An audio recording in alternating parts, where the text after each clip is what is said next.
Graça e paz da parte do nosso Senhor Jesus. Boa noite. Eu quero agradecer a Deus por essa oportunidade. Quero agradecer também pela vida do pastor Saul, que tem confiado o púlpito da igreja. E confiar o púlpito é uma responsabilidade grande, porque só ele sabe como que está o rebanho.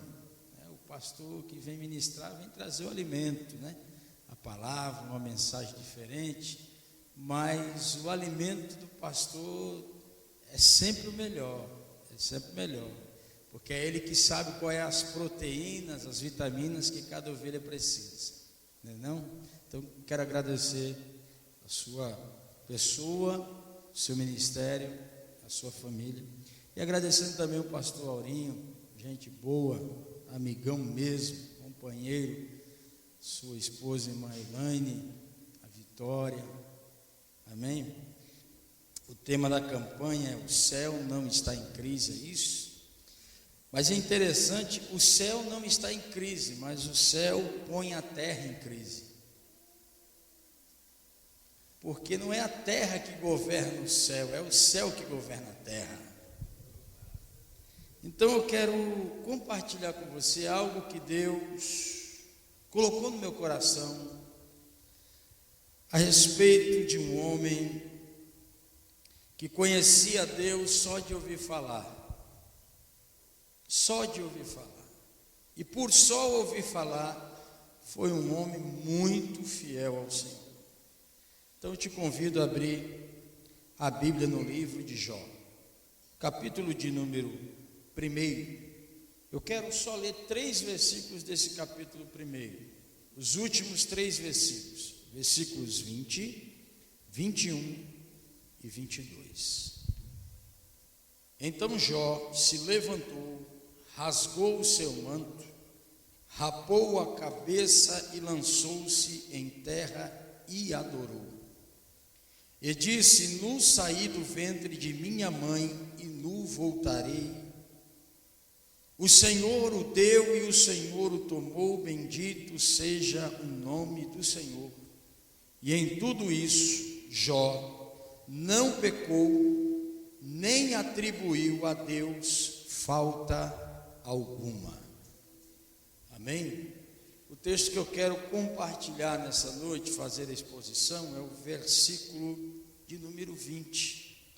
Então Jó se levantou, rasgou o seu manto, rapou a sua cabeça, lançou-se em terra e adorou. Amém? Crê na sua cabeça por um momento. Deus, ainda estamos na tua presença. O Senhor conhece o nosso coração e sabe como chegamos aqui. O Senhor sabe como nós nos encontramos. Pai, por favor, que nesta noite a tua palavra nos ajude a colocar o nosso mundo interior em ordem. Pai, vai aquietando os corações angustiados e aflitos, ó Pai, e traga respostas, ó Deus, cujos seus filhos e filhas, ó Pai, têm feito a Ti, Senhor. Em nome de Jesus, fala conosco, em nome de Jesus, amém? Amados irmãos, quando eu disse para vocês aqui que o céu ele não está em crise, e nunca vai estar, só que o céu põe a terra em crise. Quando nós olhamos esse livro de Jó, desse personagem, nós vamos ver que o capítulo 1, no versículo 1, vem dando a identidade desse homem, vem apresentando o caráter desse homem. O versículo 1 diz que ele morava na terra de Uz, o nome dele era Jó, que significa voltado sempre para Deus. O nome de Jó significa voltado sempre para Deus. Ele era um homem íntegro e reto, temente a Deus e que se desviava. Ele tinha 10 filhos, 7 homens, 3 mulheres. Jó, ele tinha 7.000 ovelhas, 3.000 camelos, 500 juntas de bois, 500 jumentas. Era também muito numeroso o pessoal que trabalhava para ele, de maneira que este era o homem que tinha a maior posse no Ocidente, no Oriente, aliás. De todos os homens, Jó se destacava dentro da cidade de Deus. Não estamos falando de um homem comum, estamos falando de alguém que se destacou diante de Deus. Um homem que se desviava do mal, que era reto, que era temente, íntegro, que tinha tanta riqueza, uma família linda. Jó, além de bom patrão, bom administrador, Jó também era um excelente sacerdote no lar. A Bíblia relata que quando os filhos iam comemorar as festas de aniversário entre os irmãos, antes mesmo de eles terminarem a festa, Jó já estava preparando o altar para o sacrifício, porque ele temia que os seus filhos nessas festas viessem a agredir a santidade de Deus, viesse pecar contra Deus. Então sempre ele estava apresentando um sacrifício ao Senhor pelos seus filhos. Pecando ou não, ele queria que os seus filhos estivessem na presença do Senhor. Um dia, relata-se que Jó, cuidando dos seus afazeres, sem saber de nada o que acontecia no céu, houve uma audiência. E nessa audiência, o nome dele foi arrolado. Está escrito que no dia em que os filhos de Deus, os anjos, são homens naturais, de carne e sangue, se apresentaram diante do Senhor, estava lá também um adversário que nós conhecemos e muito bem. Satanás estava presente nessa reunião. E Deus olhou, percebeu que ele estava e fez a questão de chamá-lo e perguntar: de onde vens? E ele disse: eu vim de rodear a terra e passear com ela. Agora você vai entender porque o céu coloca a terra em crise. Não foi Satanás que veio falar de Jó, foi Deus que apresentou Jó a Satanás. E Jó não estava sabendo de nada. Jó estava tendo a sua vida normal como empresário, patrão, importador e exportador. O irmão Aurinho, que trabalhou com isso, ele sabe muito bem. Se nós formos trazer a representatividade administrativa de Jó, a gente pode falar que ele era um grande empresário do transporte, para quem tinha tantos camelos a seu serviço. E a gente sabe que camelo é um animal de transporte e carga. Se nós formos falar dos bois, das juntas de bois, a gente vai falar que ele era um homem da agricultura, porque juntas de bois servia para arar a terra, para preparar para o plantio. Então ele era um grande vendedor de máquinas agrícolas. Ele também era um distribuidor, se nós fôssemos falar dessa forma, de carne de primeira, porque havia muitas ovelhas no seu patrimônio. Era também distribuidor de peles de ovelhas para fazer casacos, cobertores. Então Jó, não estamos falando de alguém que tinha um patrimôniozinho, não, o homem ele era. Mas nessa audiência Deus pergunta para Satanás depois a seguinte pergunta: viste lá o meu servo Jó? Homem igual a ele não haverá na terra. E deixa descrever ele quem é. Ele é homem reto, homem íntegro, temente a Deus e se desvia do mal. E Satanás então, ele olha para Deus nessa audiência e diz assim: mas do jeito que o Senhor protege tudo que ele tem, porque tudo que ele tem, a tua mão está sobre aquilo, está protegido, tem a tua proteção, tem a tua guarida, fica fácil de te adorar, fica fácil de ser temente a ti, fica fácil de ser obediente aos teus mandamentos, às tuas leis, ser submisso ao Senhor. Desse jeito é muito fácil. Agora tome tudo que ele tem e veja se ele não vai blasfemar na tua face.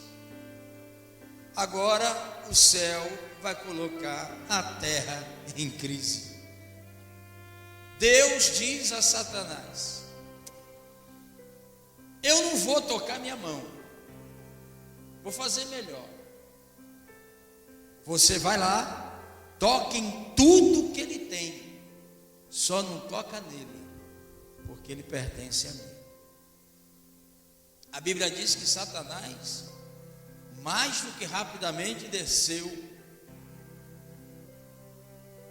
e começou a causar crise no homem que estava quieto, que era sacerdote do lar, que era reto, íntegro, temente a Deus e que se desviava do mal. E Jó está parado e daqui a pouco vem o mensageiro.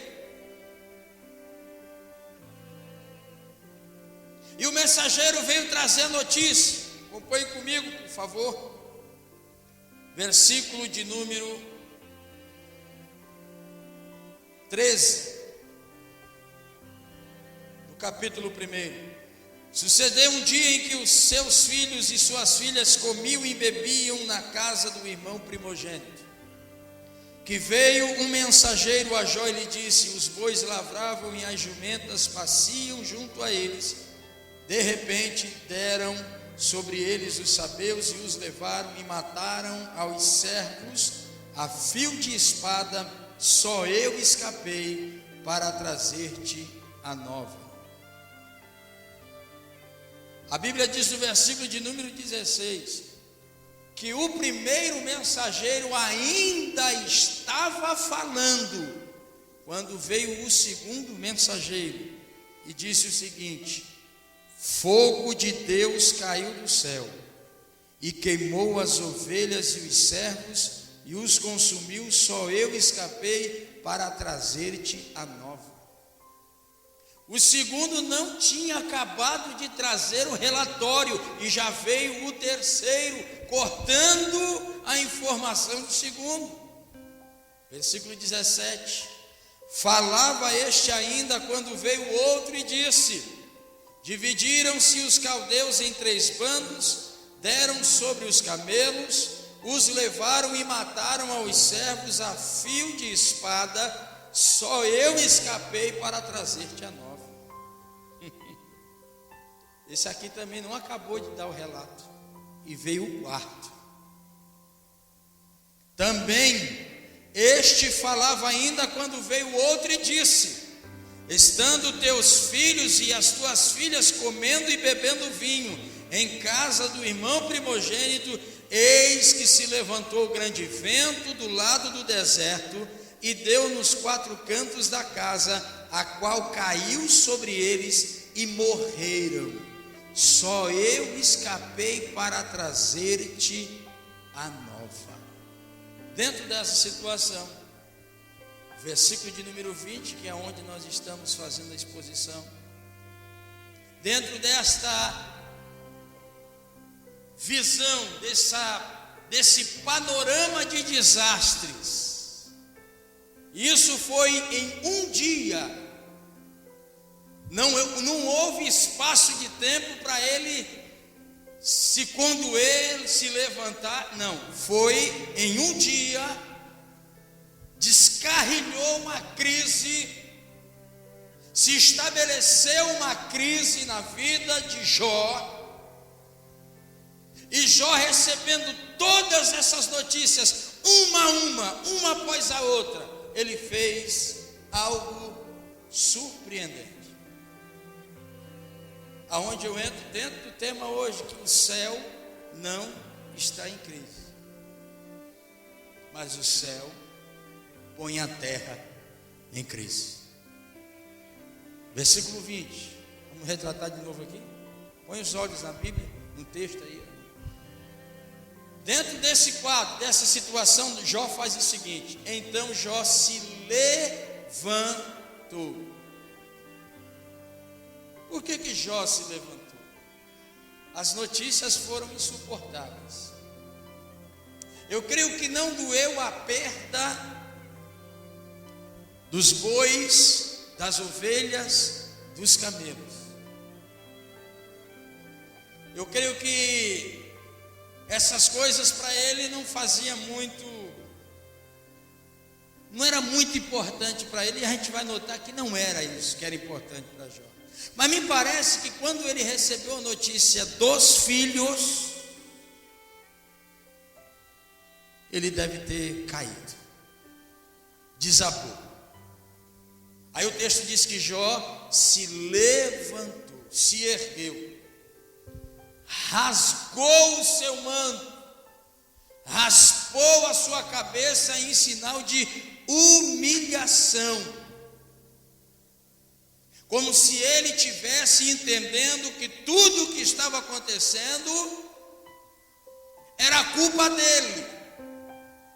Porque quando se rasgava o manto, raspava a cabeça, era sinal de pecado, de reconhecimento, de arrependimento. E Jó toma para si algo que não era dele. Foi uma audiência no céu que trouxe colapso na terra. Para quem acha que Deus não põe os seus filhos na crise, engana-se, porque Deus é especialista em gerar crises na vida dos seus filhos, porque não se exerce o poder da fé na abundância. A fé é exercitada na crise, no deserto, no nada, porque ela traz tudo. Talvez você não está entendendo o que está acontecendo na sua vida. Por que, Senhor? Por que, Senhor? Por que, Senhor? Não existe porquê, irmão. Se existe para quê?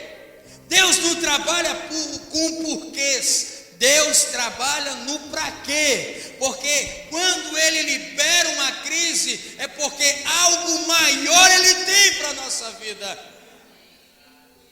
Há um erro muito grande quando a gente fala assim: Deus está preparando uma bênção. Deus não prepara a bênção já é preparada. Deus está preparando quem vai receber a bênção, e no caso sou eu e você. Entenda isso. Compreenda isso. Deus está trabalhando na tua vida através da crise, através da dificuldade. Deus está moldando o caráter dele em você. Deus está trabalhando a tua fé. Deus está te preparando para algo maior que ele tem.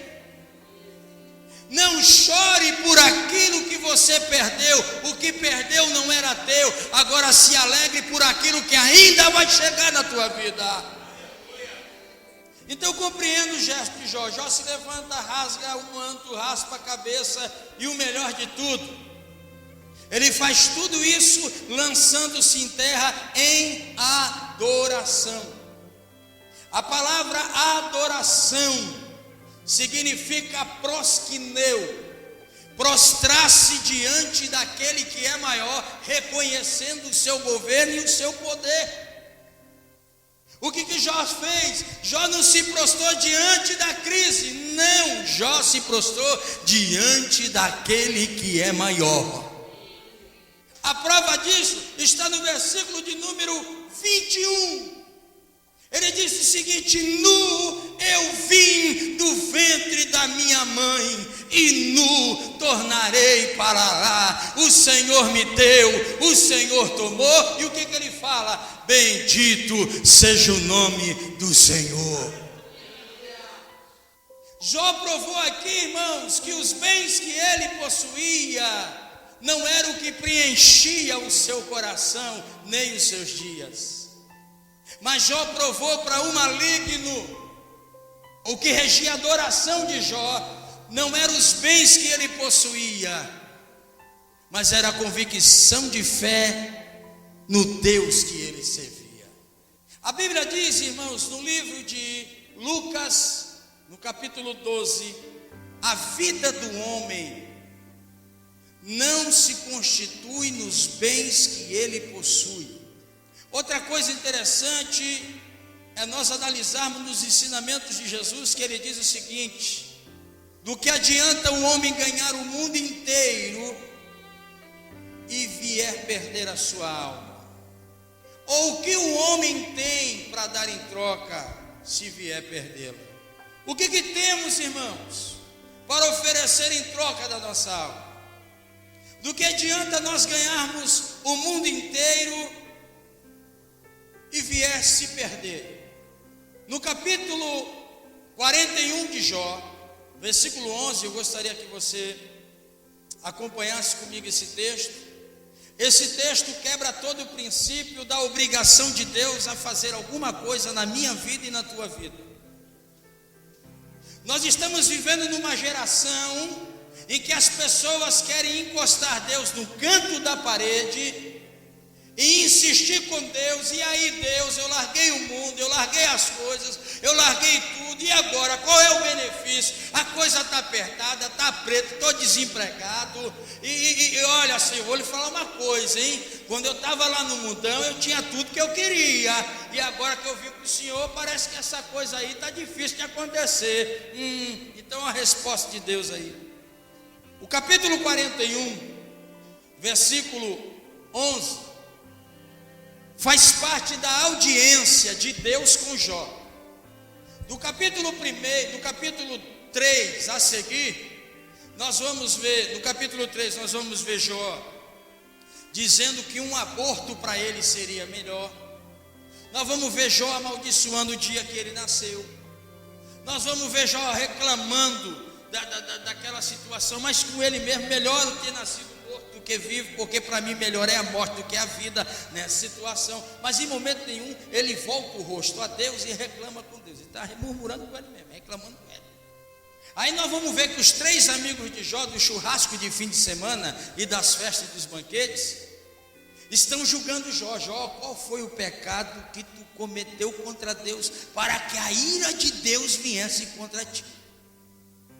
Jó se retrata com Deus, pede perdão a Deus, confessa a Deus. Não é assim que a gente vive? Se um cristão que ora, jejua, está na consagração pela manhã, participa de todos os cultos, mas está na prova, está na crise, aí tem algum crente desavisado que olha, aquilo dali é pecado, aquilo é pecado, entendeu? O mundo está desabando nele, ele está dentro da crise, o céu liberou a crise no mundo dele, aí alguém está dizendo, isso é pecado. Vixe, pai, vamos orar pelo coitado, para ver se Deus toca no coração dele ou dela para confessar o pecado, esse negócio melhorar, que o negócio está feio. Deus, ele só vai se manifestar numa audiência particular com Jó a partir do capítulo 38. Do capítulo 38 até o último versículo do capítulo 41, Deus faz cerca de 184 perguntas a Jó. A primeira, do versículo 2 do capítulo 38, foi de arrebentar. Levanta-te e cinge teus lombos como homem, eu te perguntarei e tu me responderás. Aonde tu estavas quando eu lançava os fundamentos da terra? Onde tu estavas, Jó? Que você está querendo dizer para mim que tu nunca deixou o necessitado passar fome, que tu sempre ajudou. Tu quer se justificar por quê, Jó? E na crise liberada por Deus não há justificativa, justificar torna-se pior. É melhor não perguntar o porquê e sim para quê. Vai ter serventia boa e você vai ver daqui a pouco. Agora no versículo 11, olha o que Deus pergunta para Jó: quem me deu primeiro para que eu tenha a obrigação de retribuir alguma coisa? Porque tudo o que está no céu e na terra pertence a mim. De uma forma didática e educada, faz essa pessoa que está do seu lado participar do culto. E pergunte o seguinte aí: ei, o que Deus te deve? que Ele tenha que fazer por você? Pergunta aí, qual é a obrigação de Deus aí? No livro de Salmo diz o seguinte: se eu tiver fome, o que você tem para me dar? Deus sentiu fome, e ainda que Ele sentisse, o que eu poderia oferecer a Ele? No Salmo de número 8, versículo de número 3, Davi está contemplando a beleza do céu. Ele contempla o céu, as estrelas, a lua, aquela maravilha toda, e de repente ele faz assim: quem é o homem para que Deus venha se lembrar dele? Quem é você? O que você tem feito para que Deus se mova a teu favor? Não existe fórmulas para que a bênção de Deus nos alcance. Eu entendo que campanha ela é boa porque ela nos ensina a usar a nossa fé. Mas não existe fórmulas para alcançar bênção. Existe prática. Fórmula não. Existe prática. E a prática é uma só. Se guardardes as minhas palavras e me ouvirdes e obedecerdes, eu ordenarei que as bênçãos vos alcancem. A Bíblia não está ensinando que eu e você tenha que correr atrás dela, não. A Bíblia nos ensina uma prática de atrair ela até nós. A obediência atrai a bênção sobre a nossa vida. E quando ela chega, ela se estabelece de um ponto que Deus fala assim: tu serás bendito no entrares, no saíres. Quando tu pisares o pé, colocar a mão, será abençoado pelo Senhor. Não tem jeito. Tu pode entrar dentro de uma empresa falida, mas se a bênção está estabelecida sobre a vida, tudo muda. Às vezes Deus precisa colocar José lá no Egito. Dá glória a Deus aí que eu quero ver. E lá ele ser abençoado. Deus, Ele nunca vai te dar satisfação do que Ele faz, porque Ele é Deus. Ele é Deus. Está escrito no livro de Isaías, capítulo 40, a partir do versículo 13, a partir do versículo 18. Ele diz o seguinte: que Ele chama as estrelas pelo nome. Ele carrega na concha das suas mãos as águas do universo. Ele diz para o relâmpago: olha, saia daqui e cai ali. E o relâmpago cai. Perceba uma coisa: quem já viajou de avião? Já viajou? Você já viu que o avião está sobre as nuvens? Você não vê a água cair, você não vê um cabo de aço segurar. Mas quando Deus ordena que as nuvens desçam a água do céu, elas descem, porque é Ele que tem o controle de tudo. Não é você que decide o que tem que ser feito na sua vida. Quem decide isso é o governo de Deus sobre a tua vida. Se você tem permitido que Deus governe a sua vida, Deus tem o melhor para você. Agora presta atenção numa coisa que a Bíblia diz que em todo esse turbilhão, além de Jó se prostrar diante de Deus e o adorá-lo, tecer elogios, honrar aquele que é verdadeiro e poderoso, Jó, ele expressou, a Bíblia diz no versículo de número 22, em tudo isto Jó não pecou, nem atribuiu a Deus falta alguma. Se você tem dito: olha, antigamente o negócio para mim era melhor, não fale isso, porque isso não é coisa sábia de se dizer. Enquanto você acha que Deus não está te vendo, não está trabalhando, Deus está te vendo, Deus está trabalhando, e Deus vai fazer coisas grandes em teu favor. Abra sua Bíblia no livro de Eclesiastes, por gentileza, e vamos ler o capítulo 9, versículos 1 e 2. Deveras me apliquei a todas estas coisas, para claramente entender tudo isso, que os justos e os sábios e os seus feitos estão nas mãos de Deus. Não o sabe o homem, tudo lhe está oculto no futuro. Diga, o meu futuro está no controle de Deus. Tudo sucede igualmente a todos. O mesmo sucede ao justo e ao perverso, ao bom, ao puro e ao impuro, tanto ao que sacrifica como ao que não sacrifica, ao bom como ao pecador, ao que jura como ao que teme o juramento. Todas as coisas acontecem da mesma forma a todas as pessoas. Fuja da síndrome do filho do rei. A síndrome do filho do rei é aquele lá: eu não aceito, isso aqui eu não aceito, eu não aceito isso aqui não, hein Deus, essa aprovação aqui eu não aceito não, de jeito nenhum. Manda lá para o vizinho, mas menos para mim. A pessoa passa por um momento difícil: não, Senhor, não. Desculpe eu jogar água fria nesse seu pensamento, mas vamos ver o que a Bíblia diz. Todo mundo quer a promessa de Deus, irmão. Entre a promessa falada e a promessa cumprida há um espaço de tempo que precisa ser respeitado, precisa ser muito, mas muito respeitado. Porque antes da promessa se cumprir e chegar, eita, tem algo sério aí a fazer.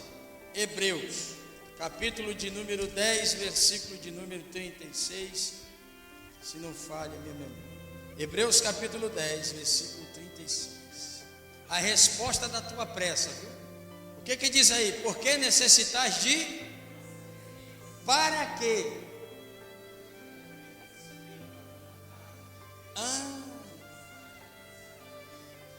Antes da promessa vem o quê?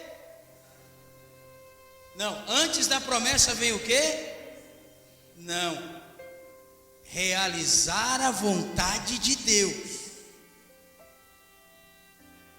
Então, quando Deus te faz a promessa, até o cumprimento e a realização dela, há um espaço de tempo de trabalho.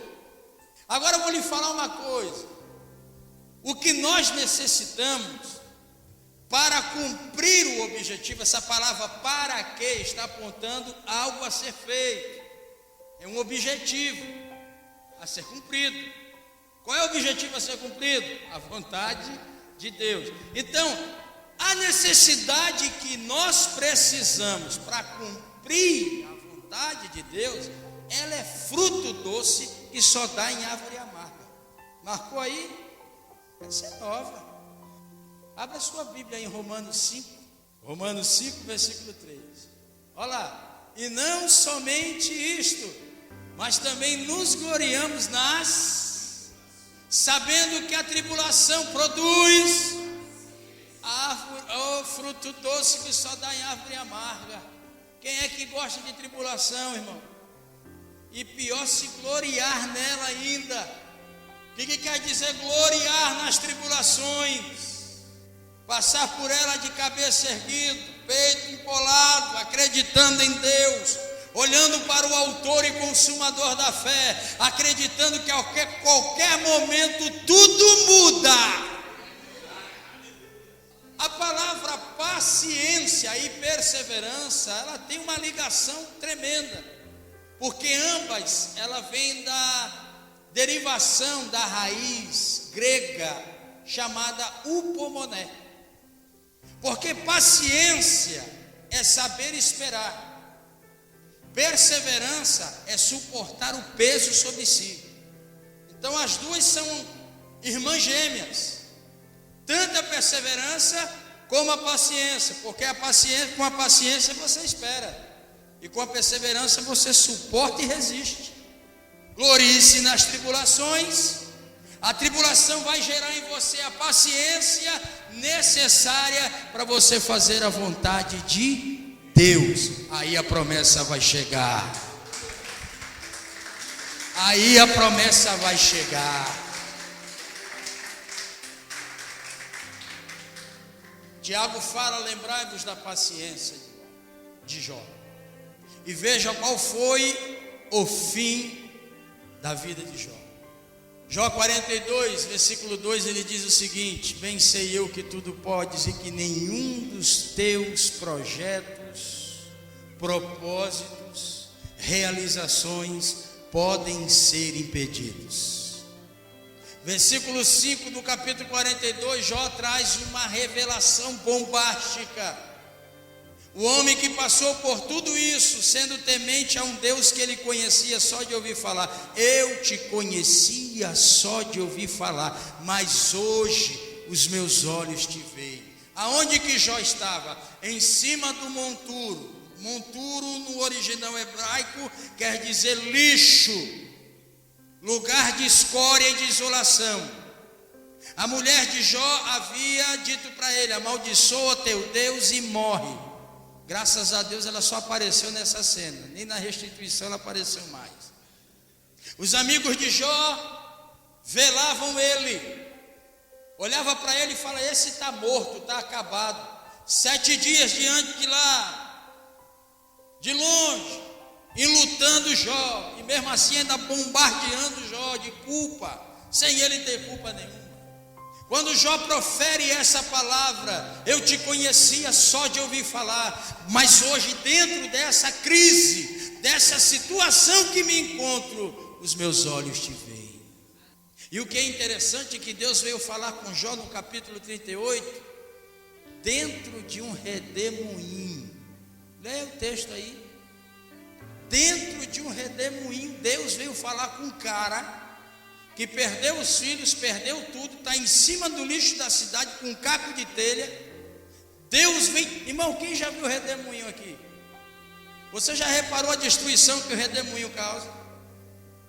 E Deus veio dentro do redemoinho para falar com o seu servo, pastor Aurinho, só para Deus mostrar que Ele tem um controle até mesmo da força da natureza. Versículo 7, do capítulo 42. Deus dá uma ordem aos 3 amigos: porque vocês não falaram o que era reto a meu respeito e a respeito do meu servo Jó.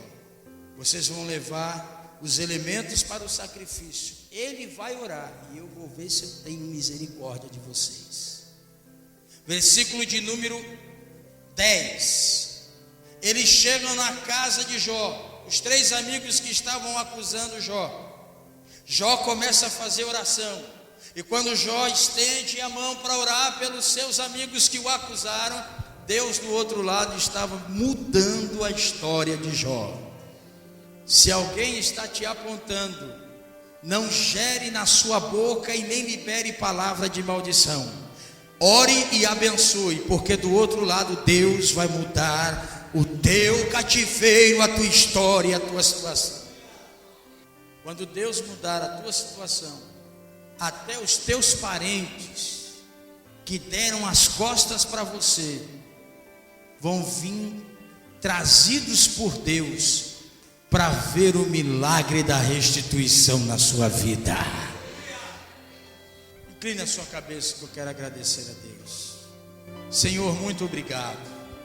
Eu volto, Senhor, para a cidade do Guarujá, tranquilo, com a alma limpa.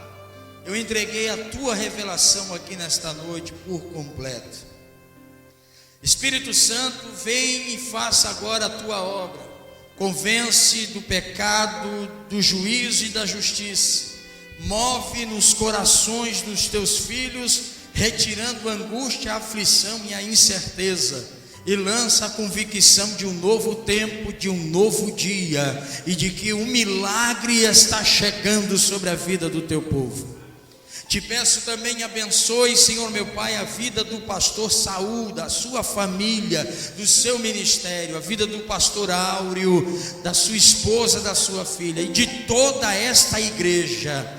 Que ela cresça, se expanda, Senhor meu Pai, que os sinais, prodígios e maravilhas aconteçam neste lugar e mude todo o ambiente deste bairro para a glória do Teu nome. Muito obrigado, Senhor, por essa oportunidade, no nome de Jesus. Se você pode, aplauda glorificando ao Senhor.